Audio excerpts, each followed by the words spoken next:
राष्ट्रपति द्रौपदी मुर्मू ने प्रदान किए स्वच्छ सर्वेक्षण पुरस्कार 2023। इंदौर और सूरत बने देश के सबसे स्वच्छ शहर। चंडीगढ़ को सफाई मित्र सुरक्षित शहर का प्रथम पुरस्कार मिला।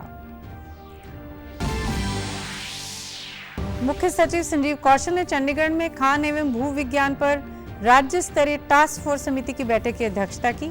कहा, कृषि क्षेत्रों में पराली जलाने की निगरानी के लिए अत्याधुनिक सैटेलाइट रिमोट सेंसिंग तकनीक का किया जाएगा उपयोग। हरियाणा सिंचाई एवं जल संसाधन विभाग को देश भर में उत्कृष्ट प्रदर्शन के लिए अवार्ड ऑफ एक्सीलेंस से नवाजा गया। वर्ष 2020 से 24 तक किए गए उल्लेखनीय योगदान के लिए दिया गया प्रथम पुरस्कार। और एक भारत श्रेष्ठ भारत के अंतर्गत रांची में आयोजित युवा संगम कार्यक्रम में हिस्सा लेने के बाद हरियाणा के 52 युवाओं का दल आज पहुंचा NIT कुरुक्षेत्र। नमस्कार, मैं गीतू गुलाटी। अब समाचार विस्तार से। इंदौर और सूरत को आज 1 लाख से अधिक जनसंख्या वाले शहरों की श्रेणी में स्वच्छता सर्वेक्षण 2023 में स्वच्छ नगरों के पुरस्कार से सम्मानित किया गया। इंदौर ने लगातार 7वीं बार ये पुरस्कार प्राप्त किया।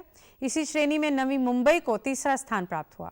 राष्ट्रपति द्रौपदी मुर्मू ने नई दिल्ली के भारत मंडपम में केंद्रीय आवासन और शहरी कार्य मंत्री हरदीप सिंह पुरी और अन्य अधिकारियों की उपस्थिति में स्वच्छ सर्वेक्षण 2023 पुरस्कार प्रदान किए।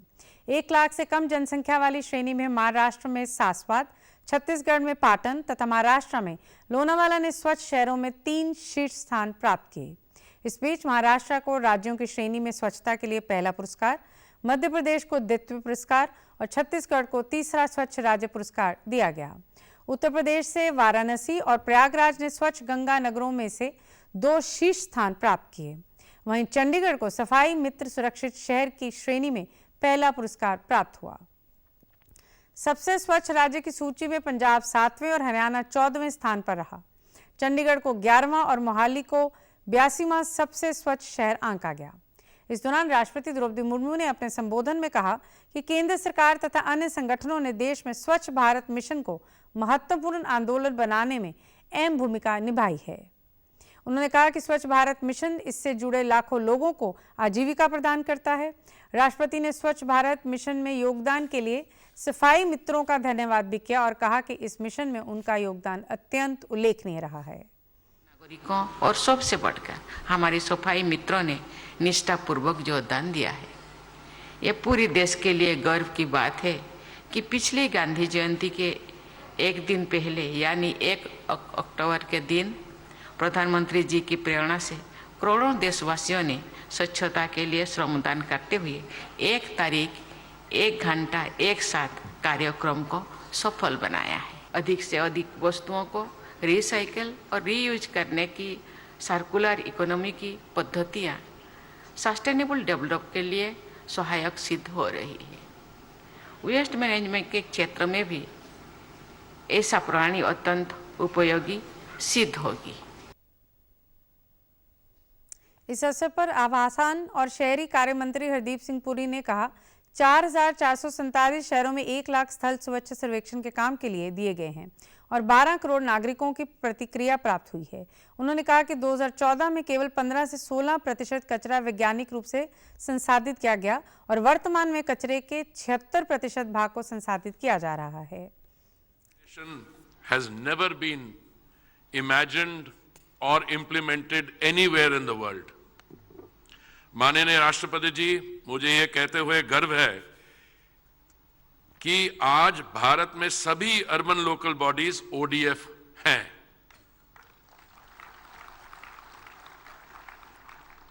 ये सब इसलिए संभव हुआ क्योंकि स्वच्छ भारत मिशन एक सामान्य सरकारी कार्यक्रम से आगे बढ़कर एक जन आंदोलन बन गया।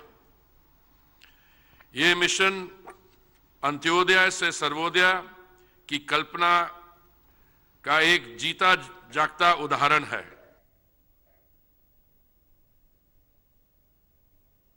हरियाणा के मुख्य सचिव संजीव कौशल ने कहा कि राज्य में अवैध खनन गतिविधियों पर अंकुश लगाने की दिशा में एक महत्वपूर्ण कदम उठाते हुए खान और भूविज्ञान विभाग नियंत्रण और निगरानी केंद्र स्थापित करने के लिए हरसैक के साथ मिलकर काम कर रहा है। मुख्य सचिव संजीव कौशल ने कल चंडीगढ़ में खान एवं भू विज्ञान पर राज्य स्तरीय टास्क फोर्स समिति की बैठक की। अध्यक्षता की। उन्होंने कहा कि कृषि क्षेत्रों में पराली जलाने की निगरानी के लिए उपयोग किए गए सफल एप्लीकेशन से प्रेरणा लेते हुए ये केंद्र अवैध खनन में वास्तविक समय की जानकारी प्रदान करने के लिए अत्याधुनिक सैटेलाइट रिमोट सेंसिंग तकनीक का उपयोग करेगा। उन्होंने संदिग्ध स्थानों पर छापेमारी करने के लिए जिला कार्यालयों और खनन स्थलों पर एक स्थिर और मोबाइल पुलिस बल तैनात करने पर बल दिया। उन्होंने विभिन्न खनन स्थलों पर सावधानी पूर्वक जियो रेफरेंस पर आवश्यक कानूनी और अवैध खनन गतिविधियों को लेकर प्रकाश डाला।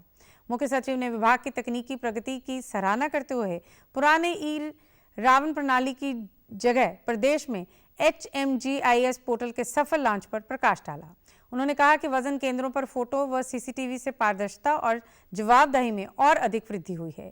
खनन एवं भूविज्ञान महानिदेशक मनदीप सिंह बराड़ ने बैठक में GPS से लैस वाहनों की निगरानी पर एक तंत्र तैयार करने के लिए हरसेक के सहयोग से विभाग द्वारा किए गए ठोस प्रयासों के बारे में जानकारी दी।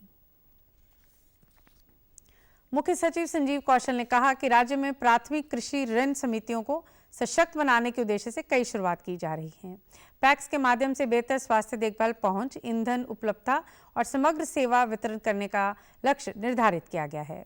मुख्य सचिव संजीव कौशल ने कल राज्य स्तरीय सहकारी विकास समितियों की दूसरी बैठक की अध्यक्षता करने के बाद कहा कि 84 प्राथमिक कृषि ऋण समितियों ने PM भारतीय जन औषधि केंद्रों का संचालन की सैद्धांतिक मंजूरी हासिल कर ली है। इसके अतिरिक्त पेट्रोल और डीजल आउटलेट की स्थापना के लिए 6 पैक्स को मंजूरी दी गई है। उन्होंने कहा कि राज्य में अब सभी पंचायतें पैक्स के दायरे में आ गई हैं। संजीव कौशल ने कहा कि 7 पैक्स यमुनानगर में, कैल और गुड़ियाना, कुरुक्षेत्र में धुराला और उमरी, हिसार में बासकृष्णा, नारनौत, किसान और मतलौड़ा के लिए ड्रग लाइसेंस हासिल कर लिया गया है। इसमें ग्रामीण समुदायों को सस्ती दवाएं प्रदान करने के लिए PM भारतीय जन औषधि केंद्र खोले जाएंगे। मुख्य सचिव ने कहा कि पेट्रोल और डीजल आउटलेट स्थापित करने के लिए 6 पैक्स को मंजूरी दी गई है। ये पैक्स सदस्यों के लिए उद्यमशीलता के अवसर पैदा करते हुए ग्रामीण क्षेत्रों में आसानी से उपलब्ध ईंधन की आवश्यकता को पूरा करेंगे। हरियाणा के राज्यपाल बंडारू दत्तात्रेय ने आज डॉक्टर BR अम्बेडकर राजकीय महाविद्यालय पलवल में विकसित भारत संकल्प यात्रा के तहत आयोजित कार्यक्रम में बतौर मुख्य अतिथि शिरकत की और जिला प्रशासन द्वारा लगाई गई स्टॉलों का अवलोकन किया।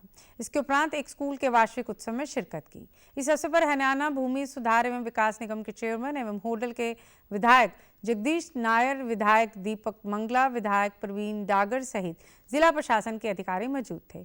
इस अवसर पर उज्ज्वला योजना के 6 लाभार्थियों को गैस सिलेंडर भेंट दिए गए। राज्यपाल बंडारू दत्तात्रेय ने कार्यक्रम में उपस्थित लोगों को विकसित भारत बनाने में सहयोग करने की शपथ दिलाई।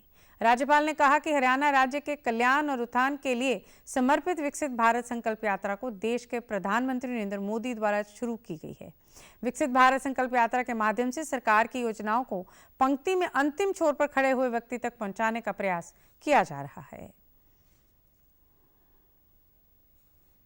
स्कूल इन सभी सुविधाओं से सुसज्जित है, जो छात्रों के मन, शरीर और बुद्धि की स्थिति वातावरण के लिए अत्यंत आवश्यक है। ये स्कूल उच्च योग्य और समर्पित संकाय द्वारा प्रदान की गई है। उत्कृष्ट सुविधाओं और मार्गदर्शन द्वारा निर्मित एक स्फूर्तिदायक प्रतिस्पर्धी माहौल प्रदान करता है। बहुत ही आनंद लगा है जिन लोगों ने स्कूल के पढ़ते हुए NIT, IIT और JEE और CA, CPT आदि जैसे प्रतिस्पर्धा परीक्षाओं में उत्तीर्ण हुए। विकसित भारत संकल्प यात्रा रोज नए आयाम स्थापित कर रही है। रोजाना लोग इससे जुड़कर प्रदेश और केंद्र सरकार की योजनाओं का लाभ ले रहे हैं। विकसित भारत के सपने को साकार करते हुए PM मोदी की गारंटी की गाड़ी जगाधरी विधानसभा के गांव प्रतापनगर और छछरौली पहुंची, जहां कैबिनेट मंत्री कंवरपाल गुर्जर ने कार्यक्रम में मुख्य अतिथि के रूप में शिरकत की। कड़ाके की ठंड के बीच भी विकसित भारत संकल्प यात्रा को लेकर लोगों ने काफी उत्साह दिखाई दिया। कैबिनेट मंत्री ने कहा कि पूरे देश और प्रदेश में इस यात्रा को लेकर काफी उत्साहित है। लोगों को उनके द्वार पर ही योजनाओं का लाभ दिया जा रहा है। इस कार्यक्रम में भी मौके पर ही विभिन्न योजनाओं का लाभ लाभार्थियों को दिया गया। वहीं विभिन्न योजनाओं का लाभ मिलने पर लाभार्थियों ने प्रदेश सरकार का आभार जताया।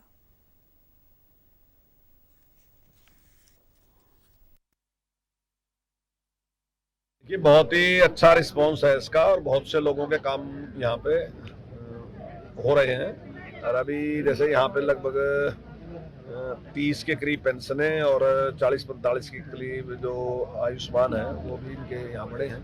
और इसके अलावा और भी हैं प्रॉपर्टी के और दूसरे जो काम है वो भी हैं। साथ ही मेडिकल चेकअप भी है अगर किसी को कोई तकलीफ हो।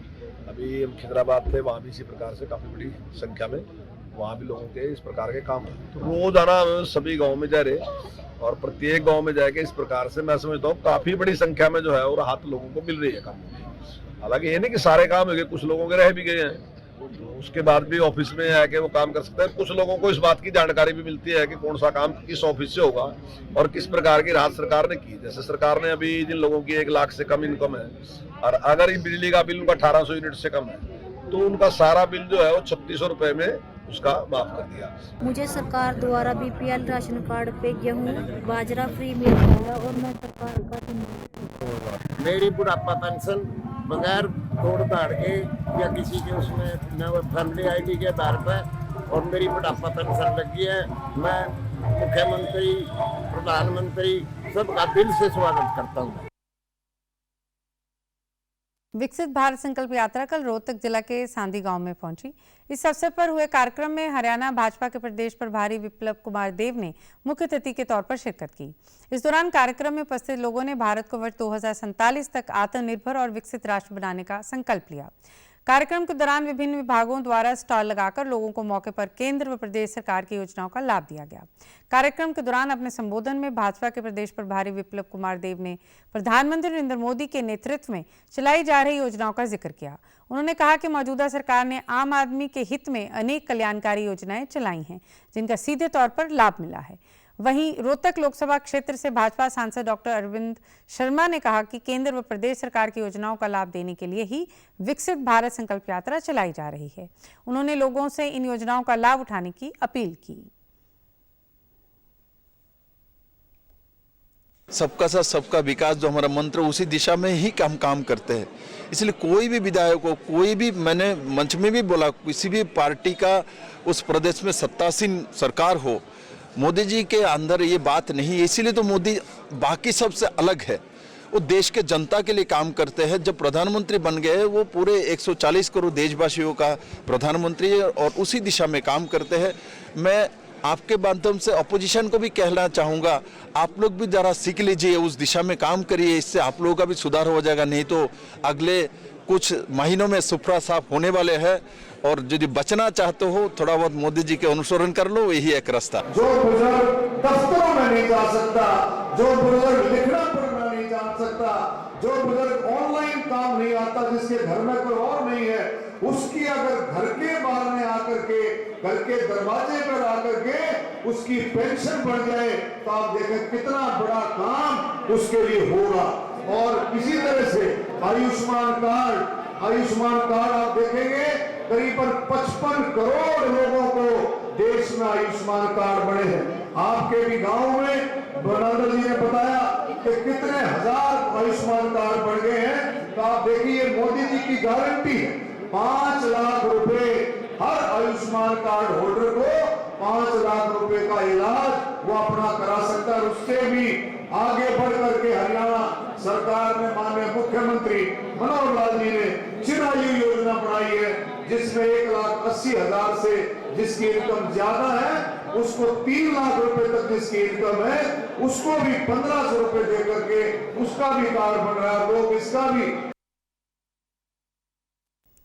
कल प्रदेश के मुख्यमंत्री मनोहर लाल फरीदाबाद के दौरे पर पहुंचे, जहां उन्होंने परिवहन मंत्री मूलचंद शर्मा के साथ सेक्टर 2 महामंडलेश्वर विजय महाराज द्वारा सुनाए जा रहे श्रीमद् भगवत कथा समागम भी गए, जहां उन्होंने संबोधित करते हुए कहा कि संत समाज द्वारा जो भूमि की मांग की गई है वह परिवहन मंत्री मूलचंद शर्मा की देखरेख में पूरी की जाएगी। उन्होंने कहा कि पिछले 10 वर्षों में संत समाज का जो मार्गदर्शन और सम्मान समाज में बढ़ा है, इससे पहले संत समाज को उतना महत्व नहीं दिया जाता था, लेकिन मोदी सरकार की सोच के चलते आज संत समाज का मार्गदर्शन सभी ले रहे हैं। वहीं उन्होंने 22 जनवरी को अयोध्या में प्राण प्रतिष्ठा के साथ राम जी की मूर्ति स्थापना को लेकर कहा कि एक दिवाली तब मनाई जानी शुरू हुई थी जब लंका पर विजय प्राप्त करके राम अयोध्या लौटे थे, लेकिन अब वैसे ही दिवाली पूरे देश और दुनिया में 22 जनवरी को बड़ी धूमधाम से घर घर में मनाई जाएगी। वहीं इस मौके पर परिवहन मंत्री मूलचंद शर्मा ने भी मंच से मुख्यमंत्री के पहुंचने पर उनका धन्यवाद किया।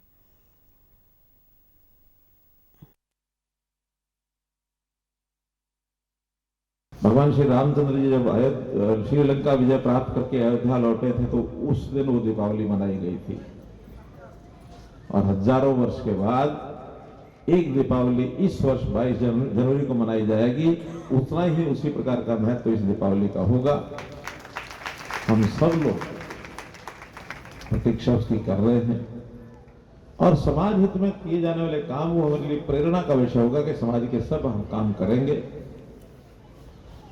आपने एक जिम्मे लगाया है काम, जरूर सरकार के जो दायरे हैं उसमें रहते हुए हम लोग, अपने मूलचंद जी शर्मा शिक्षा मंत्री हैं, बल्लभगढ़ के ये मालिक हैं, मैंने उनको बोल दिया है कि जिस योजना के अंतर्गत जो भी कोई संभव सिस्टम है उसमें से जितनी भूमि की आवश्यकता है वो हम संतों को जरूर उपलब्ध कराएंगे, और उसमें से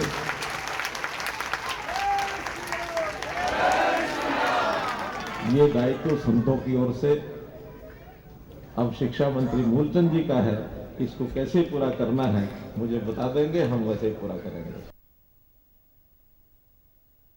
आबकारी एवं कराधान विभाग के माध्यम से एक मुश्त व्यवस्थापन 2023 योजना को लेकर हिसार में टैक्स बार एसोसिएशन व टैक्सेशन विभाग के अधिकारियों द्वारा प्रेस वार्ता का आयोजन किया गया।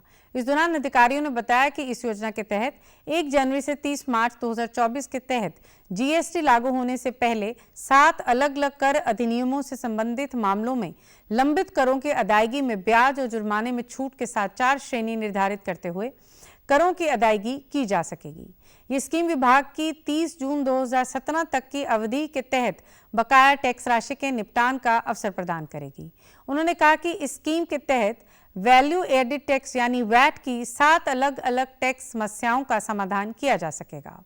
Excise taxation officer Rakesh Kumar ने कहा कि ओटीएस योजना के तहत टैक्स राशि को 4 कैटेगरी में विभाजित किया गया है, जिसमें स्वीकृत शुल्क श्रेणी में ऐसे शुल्क को शामिल किया गया है जिसमें कोई विवाद नहीं है। इस श्रेणी के तहत टैक्स पेयर को बिना किसी जुर्माना व ब्याज राशि के 100% राशि का भुगतान करना होगा। वहीं विवादित कर कैटेगरी के तहत 50 लाख रुपए से कम की आउटस्टैंडिंग राशि पर 30% व 50 लाख से अधिक राशि की आउटस्टैंडिंग पर करदाता को 50% राशि का भुगतान करना होगा। उसके तहत सेटलमेंट की जा सकती है। मेनली 4 कैटेगरीज के टैक्स हैं उसमें, जो डिस्प्यूटेड हैं, जो मतलब कहीं पे अपील लाई कर रही है, उसमें अगर 50 लाख तक का टैक्स इन्वॉल्व है तो 30% टैक्स जमा करके उसकी सेटलमेंट कर सकते हैं। अगर 50 लाख से ऊपर का टैक्स इन्वॉल्व है तो इन दैट केस जो टैक्स डिपोजिशन है वो 50% करना पड़ेगा। लाइकवाइज अगर कोई डिस्प्यूट नहीं है तो उस केस में ये जो 30% है और 50% है, 10% बढ़ जाएगा आपका। यानी कि अनडिस्प्यूटेड के केस में 40% 50 लाख तक के टैक्स के लिए और 50 लाख से ऊपर के टैक्स के लिए 60% डिपॉजिट करना पड़ेगा। तीसरी कैटेगरी में आपका जो डिफरेंशियल टैक्स है, जो सी फॉर्म या एफ फॉर्म का जो सेंट्रल सेल टैक्स 1956 के तहत आ रहा है, उस केस में आपको डिफरेंशियल टैक्स का मतलब जिसमें आप सी या एफ फॉर्म नहीं सबमिट कर पाए उसका केवल 30% के साथ आप कंपाउंड कर सकते हैं, सेटलमेंट का बेनिफिट ले सकते हैं।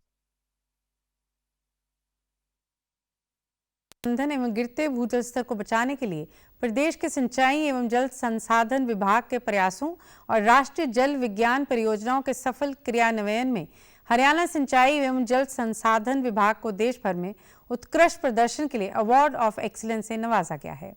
वर्ष 2020 से 2024 तक विभाग द्वारा इस क्षेत्र में किए गए उल्लेखनीय योगदान के लिए प्रथम पुरस्कार दिया गया। जल प्रबंधन में क्रांति लाने के लिए राज्य की प्रतिबद्धता ने न केवल इसे प्रशंसा अर्जित की, बल्कि इसे दूसरों के अनुकरण के लिए एक अनुकरणीय मॉडल के रूप में भी स्थान दिया। हरियाणा राज्य जल सूचना विभाग केंद्र और आनी यानी SWIC के कार्यान्वयन में उत्कृष्टता के प्रतीक के रूप में प्रतिष्ठित है। SWIC राष्ट्रीय जल विज्ञान परियोजना के तहत एक दूरदर्शी पहल है जो पूरे हरियाणा में विभिन्न नहरों का डेटा और अनुप्रयोगों के प्रकाशन के लिए केंद्र के रूप में सेवा करने के लिए डिजाइन किए गए सिंगल विंडो पोर्टल के रूप में सामने आई है। आइए देखते हैं इस पर एक खास रिपोर्ट। नेशनल हाइड्रोलॉजी प्रोजेक्ट के अंतर्गत हरियाणा सरकार ने बैराज को हाईटेक बनाने के लिए ऑटोमेटिक स्काडा सिस्टम लगाया है। Supervisory control and data acquisition system SCADA. SCADA system से पानी के लेवल पर नजर रखी जा रही है। बैराज स्थल पर वर्षा की नापन के लिए automatic rain gauge station install किया गया है, जिससे बाढ़ और वर्षा का पूर्वानुमान लगाया जा रहा है। अब जैसे ही यमुना नदी का जल स्तर बढ़ता है, कंट्रोल रूम से ऑटोमेटिक स्काडा सिस्टम गेट खुल जाते हैं। पहले बैराज गेटों को खोलने के लिए कई कर्मचारियों की ड्यूटी लगती थी। मैनुअल सिस्टम से बाढ़, वर्षा और जल भराव के दौरान मुश्किलें बढ़ जाती थी, लेकिन अब बाढ़ की स्थिति बनने से पहले ही ऑटोमेटिक अलार्म से सूचना मिल जाती है और जरूरत के अनुसार गेट्स खोलकर स्थिति को कुशलता से मैनेज कर लिया जाता है। स्काडा सिस्टम कई एक भारत श्रेष्ठ भारत के अंतर्गत रांची में आयोजित युवा संगम कार्यक्रम में हिस्सा लेने के बाद हरियाणा के 52 युवाओं का दल आज NIT कुरुक्षेत्र पहुंचा।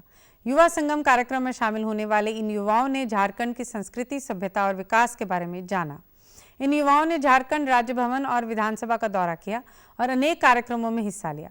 2 से 8 जनवरी तक आयोजित इस युवा संगम कार्यक्रम में युवाओं ने झारखंड की संस्कृति, सभ्यता, विकास और ग्रामीण परिवेश के बारे में जाना। इस दल में शामिल युवाओं ने अपने अनुभव साझा करते हुए कहा कि युवा संगम में चयन होना उनके लिए गर्व की बात है। झारखंड राज्य का दौरा करके उन्हें बहुत खुशी हुई है। केंद्र सरकार की बहुत अच्छी पहल है कि उन्हें झारखंड राज्य के बारे में जानने का अवसर मिला है। मुझे जो मेन लर्निंग वहाँ से मिली वो ये मिली कि आप किसी का नैरेटिव ना बनाइए, आप किसी के बारे में परसेप्शन मत लीजिए। आप वहाँ जाइए, लोगों से मिलिए, जगहों को देखिए। ग्राउंड लेवल पे जब आप देखते हैं तो चीज़ें कुछ और निकलती हैं। लोग देखिए वहाँ के, आप प्रौद्योगिकी की बात करते हैं, प्रगति की बात करते हैं, आप सेल देखिए, NTPC देखिए। वहाँ उनकी विधानसभा का टूर करने का मौका मिला। हम वहाँ के माननीय राज्यपाल जी से मिले, हम NTPC गए और हम जो सेल है उनका रिसर्च सेंटर देखा हमने। उसके अलावा हमें वहाँ का जो टूरिज़्म है, टूरिज़्म इंडस्ट्री को एक्सप्लोर करने का मौका मिला। वहाँ पर बहुत सारी चीज़ें टेक्निकल सीखी, जैसे इलेक्ट्रिकल इंजीनियर होने के नाते मैंने जो चीज़ें बुक में पढ़ी थी वो उनको लाइव देखने का मौका मिला मुझे। जब मैं NTPC गई तो वहाँ पे पावर कैसे बनाया जाता है, कैसे एयर कूल कंडेंसर काम करता है, सब चीज़ के पीछे क्या लॉजिक्स हैं, कैसे उनको मेंटेन किया जाता है, कैसे उनको कंट्रोल करते हैं, वो सारी चीज़ें मैंने अपनी आंखों से देखा। NIT कुरुक्षेत्र के निदेशक डॉक्टर BV रमना रेड्डी ने बताया कि युवा संगम का मुख्य उद्देश्य सभी राज्यों के युवाओं को अन्य राज्यों की सभ्यता और संस्कृति से जोड़ना है। एक भारत श्रेष्ठ भारत के अंतर्गत इस बार हरियाणा का पेयर राज्य झारखंड रहा। राज्य में एक हफ्ते के लिए वहाँ की संस्कृति, परंपरा, प्रौद्योगिकी के बारे में और अन्य चीज़ों के बारे में जानकारी लेने के लिए भेजे गए हैं। और ये बहुत ही सुखद अनुभव रहा कि हमारे यहाँ से कुरुक्षेत्र NIT के माध्यम से झारखंड 50 बच्चों की टोली हरियाणा के सारे डिस्ट्रिक्ट्स को कवर करते हुए उन सभी बच्चों का आज समापन दिवस था। तो उनका जो एक हफ्ते का जो भ्रमण हुआ है वो बहुत ही सुखद अनुभव था और उनकी माध्यम से हमने वो जानकारी भी ली उनके अनुभवों के बारे में, तो उनको बहुत ही अच्छा लगा। हमें कुरुक्षेत्र को ये रिस्पॉन्सिबिलिटी दिया गया है कि हरियाणा की तरफ से झारखंड हमारी तरफ से बच्चे भेजने का AICT के माध्यम से ये बच्चों की चयन किया गया है। और रेलवेज़ को खास करके बधाई देनी पड़ेगी कि उन्होंने बहुत ही अच्छी व्यवस्था की है इन बच्चों को ले आने का। फतेहाबाद के गांव कुनाल में चल रही खुदाई के दौरान पुरातत्वविदों को नई खोज मिली है। कुनाल में कुछ ऐसे गड्ढे मिले हैं जहां पर उस सभ्यता के दौरान लोगों द्वारा सफाई की और विशेष ध्यान का पता चला है। 6000 साल पहले विकसित हुई हड़प्पा सभ्यता के लोग कूड़े कचरे को अपने घर के आसपास नहीं फेंकते थे। सफाई को लेकर लोग काफी सजग थे और गंदगी व वेस्ट को फेंकने के लिए अलग से गड्ढे बनाए हुए थे। पुरातत्वविदों के अनुसार 6000 साल पहले की इस सभ्यता के लोग भी स्वच्छता के प्रति काफी जागरूक थे। कुनाल में हड़प्पा सभ्यता के जो अवशेष मिले हैं वे उस समय की बेहतर कारीगरी का प्रतीक हैं। कुनाल में जो बस्ती बसाई गई थी वहां पर एक और बस्ती में गड्ढा खोदकर उसके घर में घर का रूप देकर लोग रहते थे। पुरातत्वविदों के अनुसार यहाँ पर जो सभ्यता थी वह भिरडाना से मिली सभ्यता से जुड़ी थी। गांव भिरडाना में 8000 पुराने अवशेष मिले हैं जो हाकड़ा सभ्यता के हैं। भिरडाना व कुनाल की सभ्यता का आपस में सामंजस्य रहा है। वैसे गड्ढे जो है हम लोगों को मिले हैं खुदाई के दौरान, जिसमें वो रहते थे। उनके चारों तरफ जो है बांस के बल्ले गाड़ के ऊपर वो मचान जैसा बनाते थे और नीचे गड्ढे में रहते थे। तो ये उनके रहने का प्रमाण मिला है। साथ ही खाने की जहाँ तक बात आती है तो हमें चार्ड बोन जो जले हुए हड्डियां हैं वो मिले हैं। उन जली हड्डियों में हमें बड़े कैटल्स के बोन भी मिले हैं और साथ ही छोटे जीव जंतु जैसे गिलहरी हो गए, चिड़ियाँ हो गई, इस तरीके के जीव जंतुओं के भी बोन मिलते हैं, जिससे हम लोगों को ये पता चलता है कि उन्होंने उसको खाया है। उनके खान पान का ये प्रमुख हिस्सा रहा है। यहाँ पे आपको दूसरे जगह भी जितने पिट हैं जिसमें वो डंप करते थे अपने वेस्ट मटेरियल को। कुनाल में 5 दिसंबर से खुदाई का कार्य दोबारा से आरंभ किया गया है। यहाँ पर 1986 में पहली बार खुदाई का कार्य आरंभ किया गया था और अब 8वीं बार यहाँ पर खुदाई का कार्य चल रहा है। कुनाल के साइंट इंचार्ज ने रविकांत ने बताया कि इस बार की खुदाई में नई बात सामने आई है कि यहाँ के लोग उस समय भी स्वच्छता की ओर ध्यान देते थे। वे फर्श बनाकर रहते थे। अगर फर्श टूट जाता था तो उस पर नई परत बिछाई जाती थी। ऐसे प्रमाण अब तक 3 मीटर की खुदाई में मिले हैं। ये लोग खेती के साथ साथ व्यापार का काम भी करते थे। हमारे लिए इम्पोर्टेंट यही है कि सभ्यता कितने साल पुरानी है, किस तरह का जीवन यापन उनके द्वारा किया जा रहा था और क्या क्या कार्य किया जा रहा था। तो पिट ड्वेलिंग मिलते हैं। प्री हड़प्पन का मतलब है हड़प्पा से पहले के लोग भी यहाँ पे रहते थे। और हरियाणा में भिरडाना और कुनाल ये 2 ही ऐसे साइट्स हैं जिनके ऊपर प्री हड़प्पन लोग मिले। अभी तक तो यहाँ पे मोस्टली हमें यही पता चला है कि इनके द्वारा ज़्यादा तो जानवर का यूज ज़्यादा किया जाता है। सेनाध्यक्ष जनरल मनोज पांडे ने आज कहा है कि उत्तरी सीमा पर स्थिति स्थिर लेकिन अब भी संवेदनशील बनी हुई है। उन्होंने कहा कि भारत निरंतर राजनयिक और सैन्य स्तर पर बातचीत कर रहा है और देश किसी भी चुनौती से निपटने के लिए पूरी तरह तैयार है। आज नई दिल्ली में वार्षिक संवाददाता सम्मेलन के आरंभ में जनरल मनोज पांडे ने कहा कि भारतीय सेना आधुनिक और फुर्तीली बनने के लिए निरंतर विकास, नवाचार और नूतन प्रौद्योगिकी अपनाने पर बल दे रही है। उन्होंने कहा कि आधुनिक बनने के लिए सेना संवेदीकरण पर ध्यान दे रही है और रक्षा क्षेत्र में आत्मनिर्भरता के तहत निर्धारित लक्ष्य हासिल करने में अच्छी प्रगति हुई है। The northern borders goes, I would say the situation is stable yet sensitive. We continue to talk both at the military level as well as the diplomatic level as per the established protocols and procedures to find resolution to the balance issues which remain. Our operational preparedness in this area continues to be of a very high level, and our deployment is both robust as well as balanced. While we continue to maintain adequate reserves in all these areas to be able to deal with any contingency that may arise effectively. While this is happening, we continue to focus on our capability development initiatives, especially along our borders, including infusion, induction of modern technologies, disruptive niche technologies, as also focusing on infrastructure development activity. वर्तमान सुरक्षा स्थिति पर सेना अध्यक्ष ने कहा कि घाटी में स्थिति सामान्य हो रही है, लेकिन राजौरी और पुंछ क्षेत्र में स्थिति चिंताजनक है।